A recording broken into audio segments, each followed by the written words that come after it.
who's actually going to get the most out of a home shuffleboard table, who might be better off putting their money into a different game night upgrade, and does the price make sense for the average family looking for a little competition in the living room?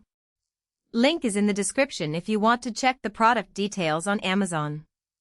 Those are the 3 questions that keep popping up whenever I see a piece of furniture that doubles as a game, and the Challenger shuffleboard table from Hathaway is no exception. The first hesitation most people have is the space requirement. This isn't a coffee table you can tuck into a corner. The Playfield alone measures about 8 feet long, plus the cabinets on each side. If your dining room or basement can comfortably accommodate a rectangle that size with a little breathing room, you're already in the right camp. On the other hand, if you're living in an apartment with a tight hallway, you might end up wrestling with the table every time you want to watch a movie, and that quickly turns fun into frustration. What I liked to dig into was how the table actually behaves once it's set up. The Hardwood Playfield is 1.5 inches thick, which gives it a solid, resonant feel when the pucks glide across. In practice, that means you get a consistent roll even if the room temperature shifts a bit. The built-in climate adjusters are a subtle but useful addition. They let you fine-tune the humidity level inside the cabinet, which helps keep the wood from warping over time. In my own house, where the basement can swing from damp in the summer to dry in the winter, I've found that a quick turn of the dial keeps the surface from getting sticky or too slick. Now, let's talk about the day-to-day experience. The table comes with dual abacus scores, and those are actually more than a novelty. When you're playing a serious game with a group of friends, the scores stay visible at each end, so you don't have to pause and tally points on a phone or a piece of paper. The carpeted gutters on either side also do a solid job of catching stray pucks, which reduces the need for constant cleanup, something that often trips up people who buy a tabletop version of a bar game and then spend half the night gathering pieces that roll off the edge.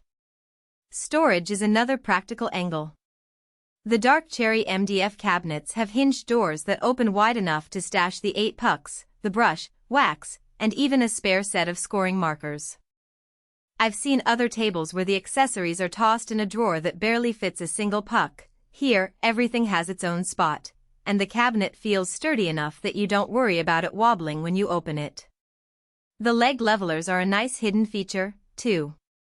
If your floor isn't perfectly even, which is the case in most older homes, the adjustable feet let you level the table without dragging it across the room. Of course, no product is perfect, and the Challenger has a few trade-offs worth mentioning. The cabinet is made of MDF with a cherry veneer rather than solid wood, which keeps the price down but also means the exterior can be more susceptible to scratches or chips if you bump into it.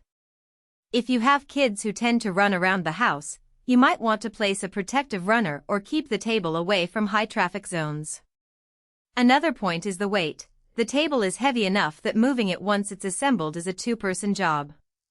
If you're thinking about rearranging your game room every few months, that could become a hassle. Who should buy this?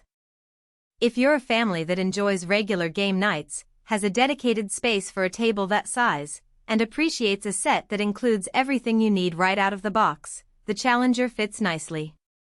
It also works well for small bars or community rooms that want a permanent shuffleboard fixture without breaking the bank.